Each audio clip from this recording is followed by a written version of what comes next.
1907년 평양 대부흥운동은 1903년에 원산에서 시작이 되었습니다.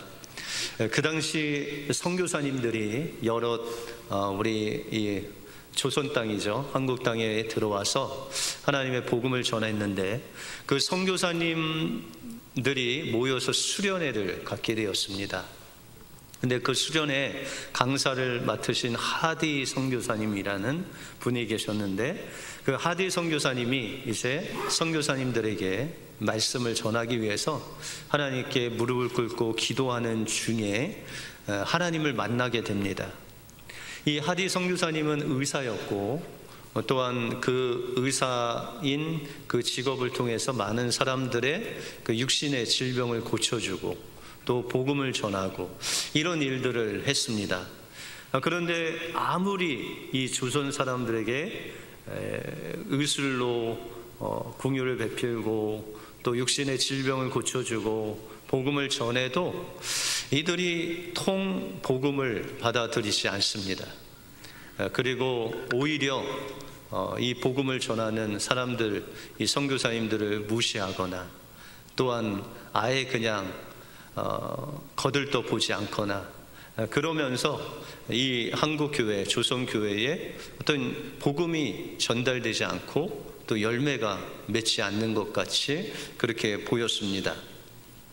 그래서 하나님 앞에, 하나님 이 조선을 바라보면서 정말 왜 이렇게 변화가 되지 않습니까?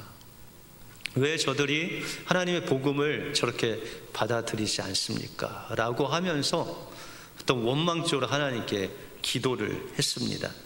그러면서 하나님, 제가 이 선교사님들에게 무엇을 전해야 됩니까? 라고 그렇게 간절히 기도를 했습니다.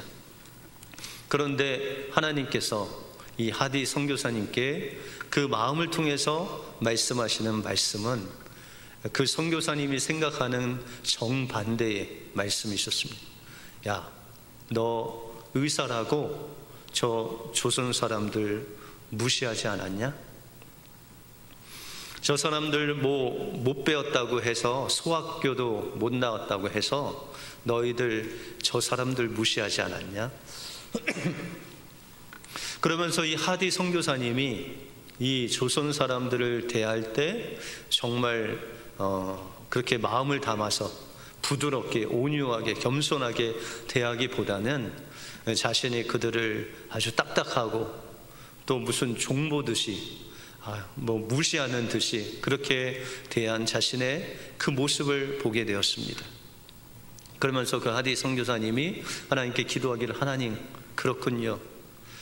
저들 때문에 복음이 전파되지 않는 것이 아니라 우리 때문에 하나님의 복음이 저들에게 심겨지지 아니했군요 하면서 하나님 앞에 자신의 죄, 교만한 죄, 그들을 무시한 죄, 정말 그 부흥을 저 사람들의 탓으로 돌린 모든 그 죄악을 하나님께 통해 자복하고, 이제 선교사님이 수련회들 모였습니다. 그 자리에서 자신의 죄를 고백하고 자신의 교만함을 내려놓고 정말 이 조선, 이 나라를 위해서, 교회를 위해서 우리 선교사들이 정말 하나님 앞에 통해 자복하고 기도하자라고 하는 그 원산의 선교사들의 그 수련회 하디 선교사님부터 시작해서 회개 운동이 시작되었습니다. 그리고 각 처소에 있는 그 조선 영적 지도자들에게 그것이 전달되었고, 그 교회가 그냥 깜짝 놀랐습니다. 아니, 선교사님들이 저렇게 겸손한 마음으로 회개하고 통회하는 것 보면서 하나님이 마음을 그렇게 준비하셨고, 4년 뒤에 많은 이제 지도자들이 모여서 한 1,500명이 모인 그곳에서 이제 부흥회가 시작됐죠. 평양 장대연 교회에서 부흥회가 시작되는데, 그 길선주 장로님이 자기 친구가 죽기 전에 준 그 200원 중에 100원을 자기가 착복했다라는 그 회개, 자신의 죄를 고백하면서 그곳에 모인 1,500명 중에 한 600에서 700명이 그날 집으로 돌아가지 않고 밤새도록 하나님 앞에 울부짖으며 통해 자복했던 그 부흥의 역사가 시작된 것이죠. 그것이 바로 우리가 기억하고 있는 1907년 평양 대부흥 운동이다라고 말할 수 있다는 것입니다. 우리가 엄밀히 따지자면 평양 대부흥 운동이 아니라 평양 대회개 운동이 그곳에서 그 하디 선교사님의 그 불씨로 인해서 회개 운동이 일어나게 된 것입니다. 여러분들, 진정한 부흥은요, 많은 사람을 통해서 일어나는 것이 아니라 그 하나님이 찾으시는 그 한 사람을 통해서, 그 한 사람의 진정한 회개를 통해서 부흥의 역사가 일어난다. 그 한 사람이 바로 여러분들 한 사람이 되시길 원합니다.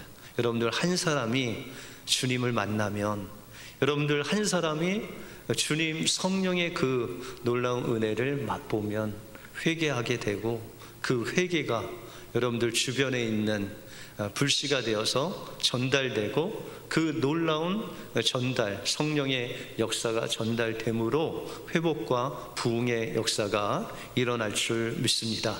오늘 이 시간, 이 예배를 통해서 하나님이 찾으시는 그 한 사람이 되어서 주님 만나고 돌아가심으로 여러분들 삶을 통해서 하나님의 부흥의 역사가 일어나기를 주님의 이름으로 축원드립니다. 오늘 본문을 통해서 주님을 만나기 위해서 우리가 어디로 가야 되고, 또한 주님을 만나기 위해서 우리가 내려놓을 것이 무엇인지, 그렇게 내려놓고 또 하나님 원하시는 곳에서 나갈 때 하나님께서 우리에게 주시는 축복이 무엇인지 오늘 본문을 통해서 살펴보겠습니다. 먼저 우리는 주님과 만남을 위해서 베델로 돌아가야 됩니다. 여러분들, 야곱이 야복강가에서 천사와 싸우죠. 한 몇 주 전에 우리가 살펴보지 않았습니까? 그래서 끝까지 그 천사를 붙잡음으로 인해서 야곱은 다리를 절게 되고, 이제 자신이 계획한 모든 것들이 숲으로 돌아갔습니다. 그리고 이제 다리를 절면서 형에게 나가서 형에게 은혜를 얻게 되죠. 여러분들, 이 정도 되면 하나님께서 이 야곱에게 그렇게 은혜를 주셔서 형의 그 400명의 무리를 정말 지나가게 하신 하나님께 감사하고, 이제 하나님께서 원하시는 그 베델로 올라가지 않겠습니까? 그런데 야곱은요, 베델로 올라가지 않았어요. 어디로 갔냐면 숫곳이라는 곳에 머물게 됐습니다. 여러분들이 잘 아는 세겜이라는 그런 지역과 붙어있는 숫곳이라는 곳에서 무려 10년을 살았습니다. 여러분들, 야곱이 왜 베델로 가지 않고 하나님께서 주신 그 은혜가 넘침에도 불구하고 왜 베델로 가지 않고 숫곳에 머물었을까요? 여러분들, 이 숫곳이라는 곳, 세겜이라는 곳은요, 우리식으로 이야기하자면 학군이 좋은 데입니다. 교통이 편리하고 도시예요, 도시. 그 시골이 아닌 도시예요. 그래서 아이들 학교도 잘 보낼 수 있고 교통도 편리하고, 저희가 가지고 있는 그 양이나 짐승들을 잘 이렇게 케어할 수 있는 곳이 바로 세겜 땅입니다. 그런데 이 베델이라는 곳은 아주 시골이에요. 그리고 산지예요. 완전히 시골 구석에 있는 지역이 바로 베델입니다. 그래서 이 야곱은 하나님의 은혜로 형 에서의 그 군대를 지나가고 은혜를 얻었음에도 불구하고 그는 또 꾀를 냈습니다. 하나님, 이번만 좀, 제가 다리도 아프고요, 자녀들 교육도 시켜야 되고요, 아내도 좀 약한 것 같고 저 험한 산길 어떻게 갑니까? 제가 좀 다리가 나으면, 아이들 좀 크면 제가 베델로 가겠습니다. 이렇게 했죠. 여러분들, 우리가 정말 자녀를 위해서, 또 우리의 가정을 위해서, 가정의 화평을 위해서 그렇게 편하게 또 자녀를 위해서, 또 돈을 벌기 위해서 10년 동안 그렇게 살면 그 결과가 어떻게 돼야 될까요? 뭐 아이들도 잘 크고 또 집에 좀 풍요롭고 좀 편해서 이제 하나님께 나가야 되겠다, 이렇게 돼야 되지 않습니까? 야곱의 생각이라면.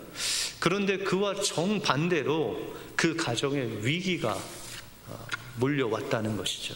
여러분들 이 앞장에 34장에 보면 어떤 일이 있냐면, 그에게 딸이 있었는데 디나가 그 세겜성에 있는 여자를 보러 갔다가 아주 어려운 일을 당하게 되죠. 그래서 그 형들이 막 분이 나서 그 사람들 다 죽인다고 혈기로, 그러다가 꾀를 내게 되죠.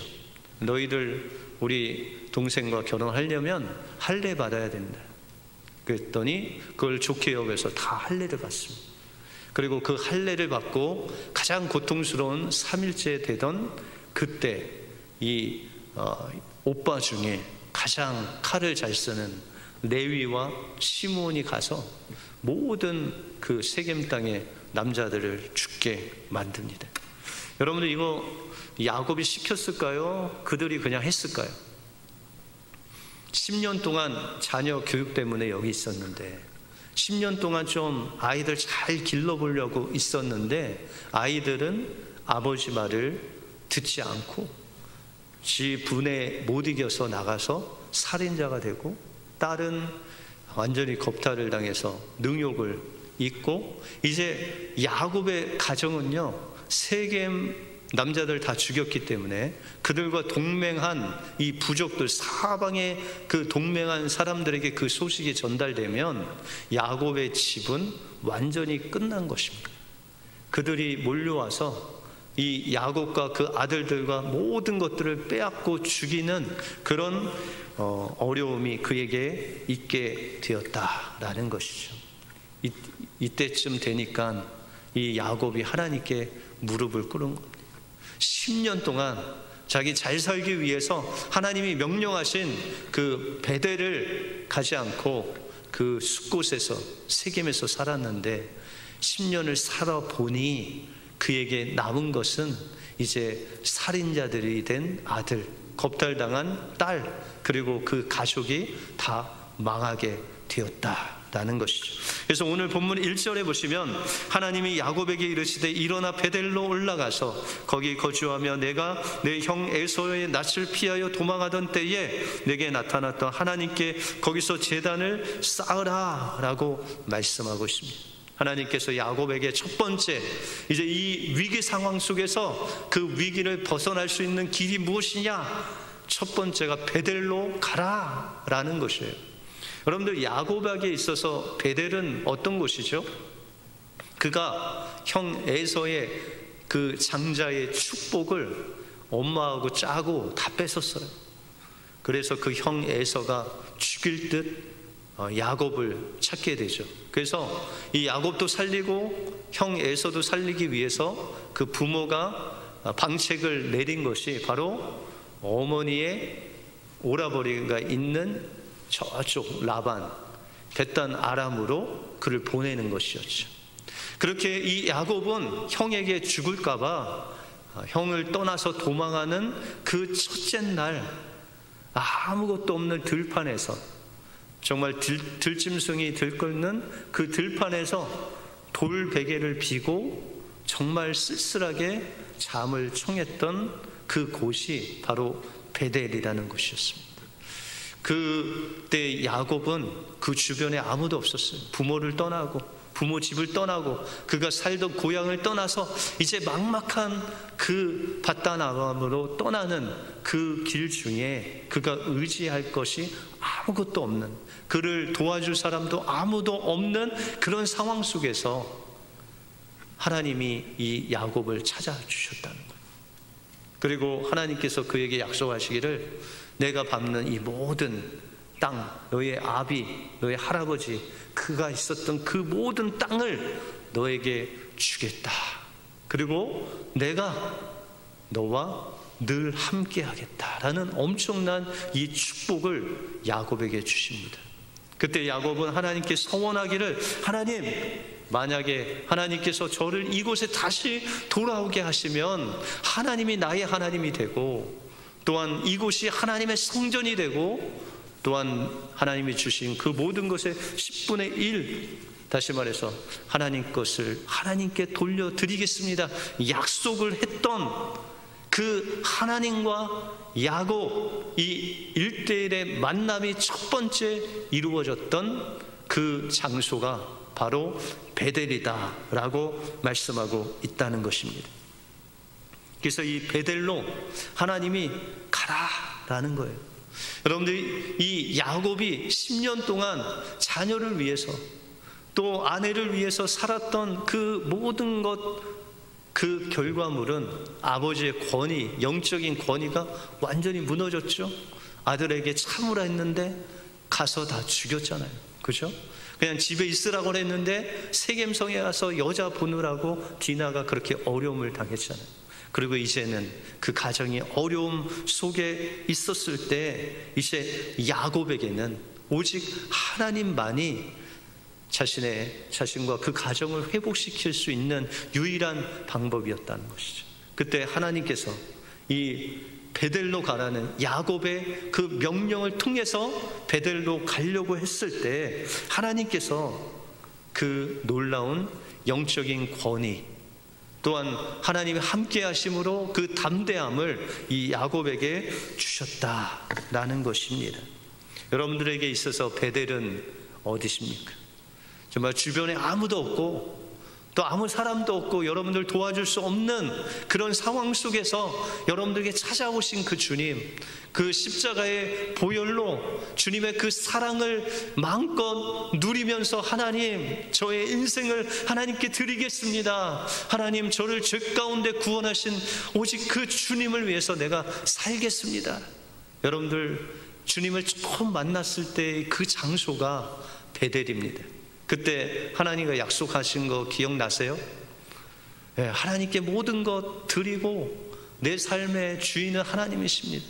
그러면서 울면서 주님 앞에 나갔던 그 장소가 베델이다라는 것이죠. 그러면 세겜은 어딥니까?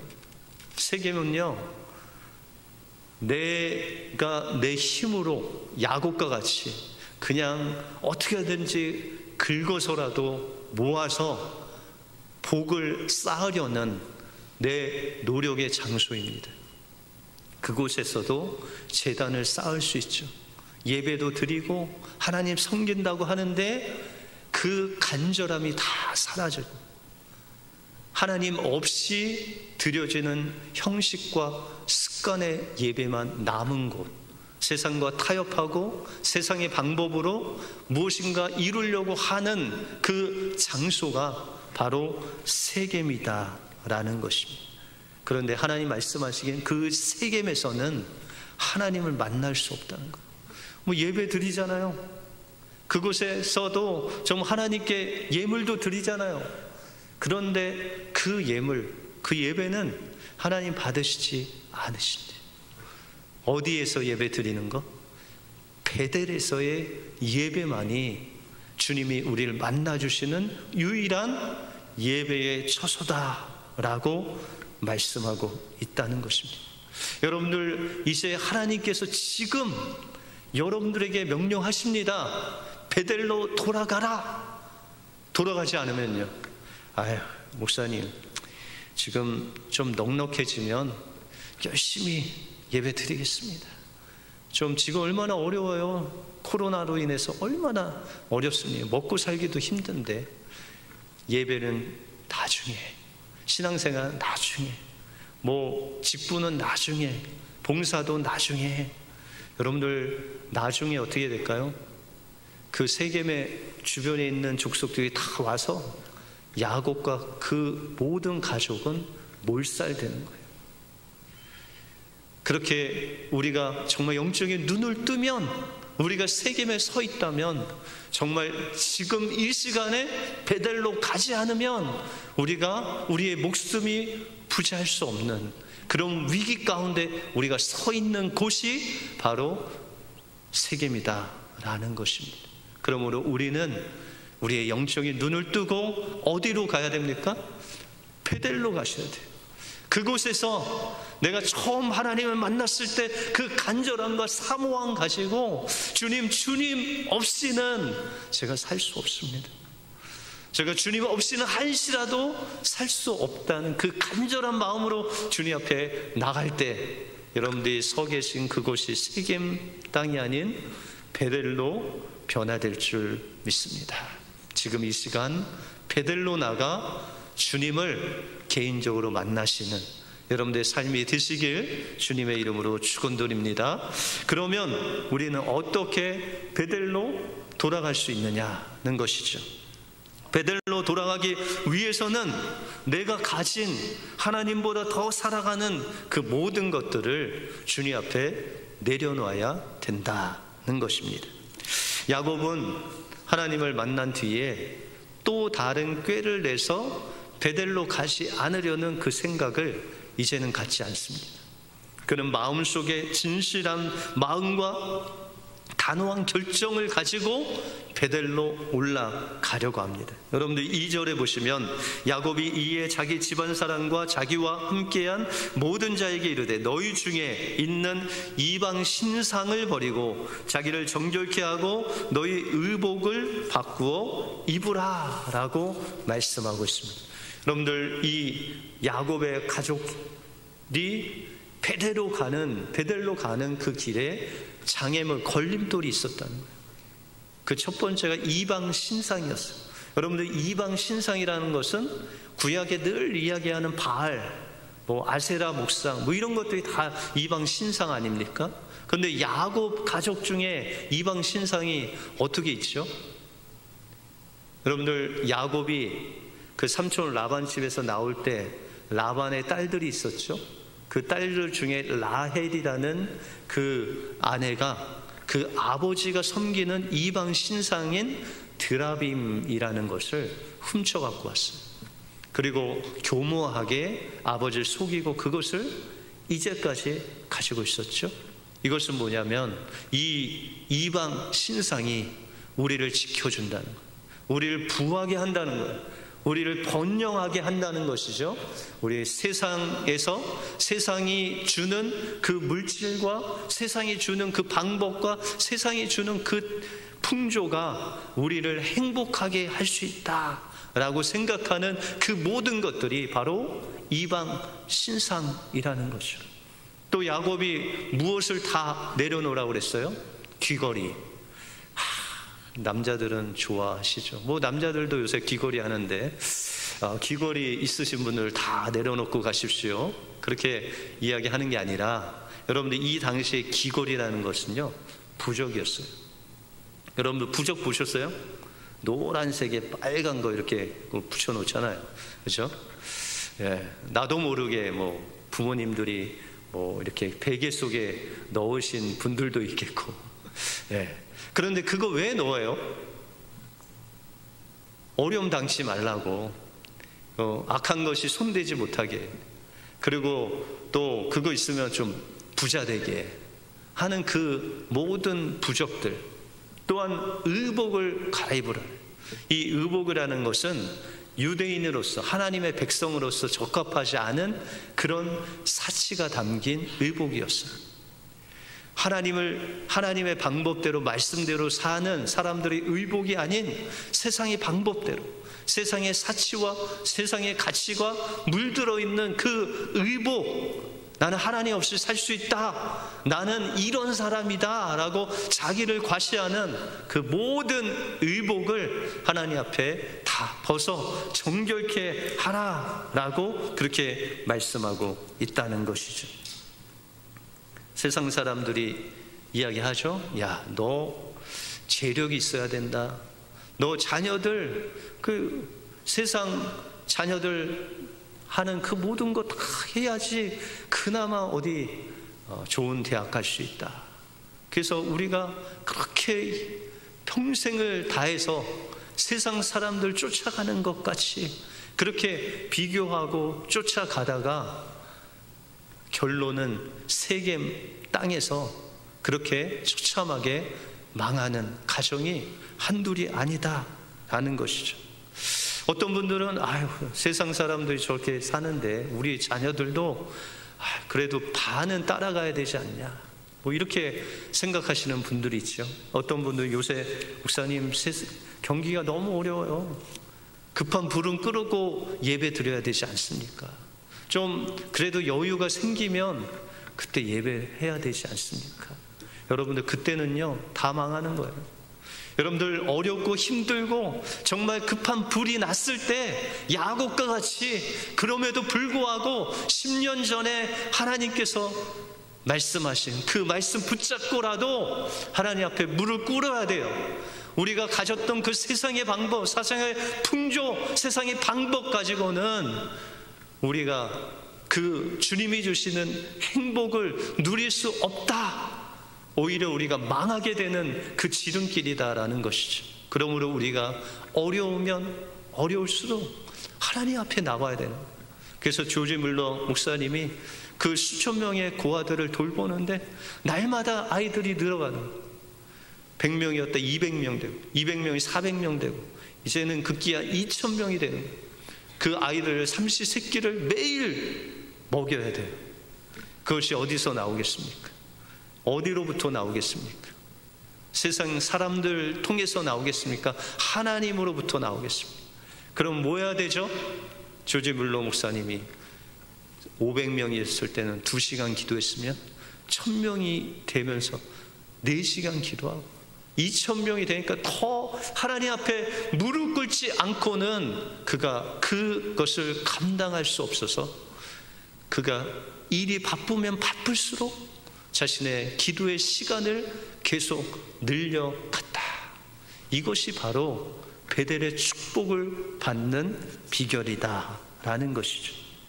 그래서 야곱은 결단하고 그 가족들에게 선포를 합니다. 3절에 보시면 우리가 일어나 베델로 올라가자. 내 환난 날에 내게 응답하시며 내가 가는 길에서 나와 함께 하신 하나님께 내가 거기서 제단을 쌓으려 하노라 라고 결단하고 나가는 야곱의 모습을 볼 수 있습니다. 여러분들 1절 맨 마지막에 보시면 하나님이 야곱에게 명령을 합니다. 어떤 명령을 하죠?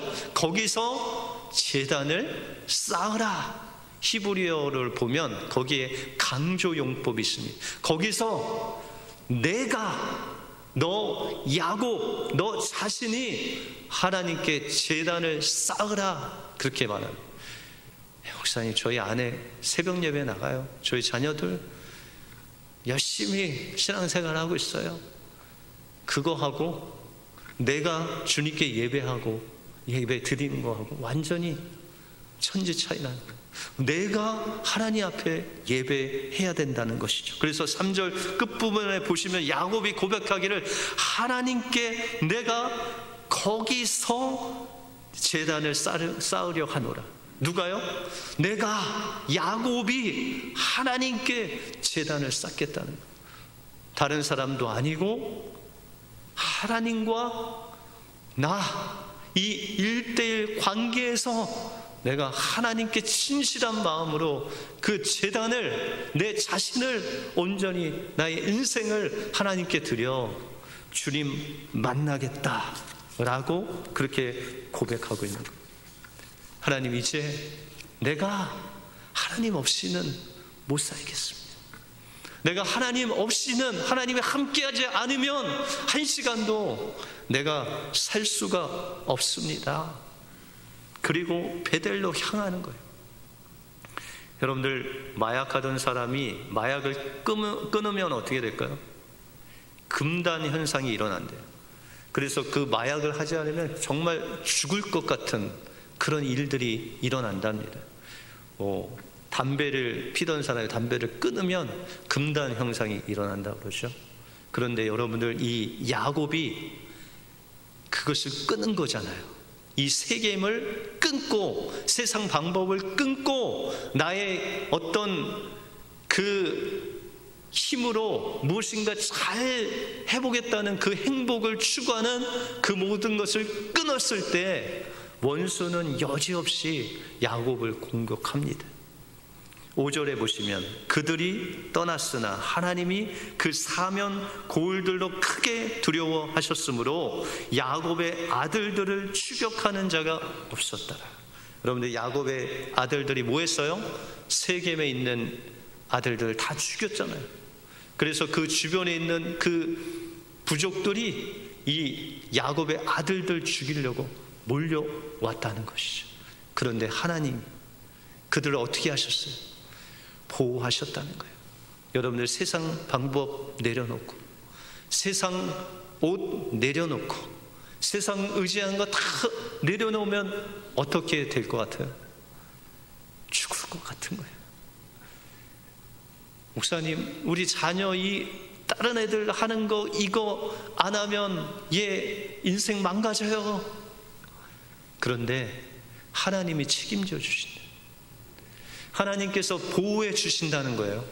하나님께서 우리의 인생을 베델까지 가도록 하나님께서 책임지시고, 그 베델에서 우리가 세겜에서 긁어 모았던 그 재물보다, 라반의 집에서 20년 동안 모은 그 재물보다 더 큰 축복을 그 베델에서 부어주신다고 약속하셔요.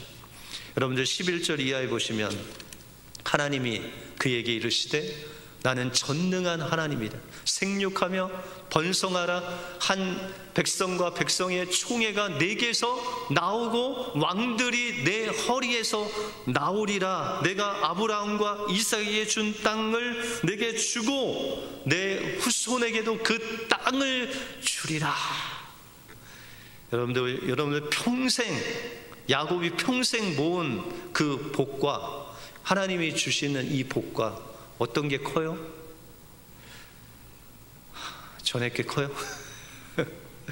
비교할 수 없는 그 하나님의 나라를 여러분들에게 통째로 주셔서 여러분들 자녀가 그 하나님 나라를 누리고 제사장, 왕 같은 제사장으로 그 나라를 다스리는 놀라운 그 축복을, 영원한 생명을 여러분들에게 주시겠다는 거예요.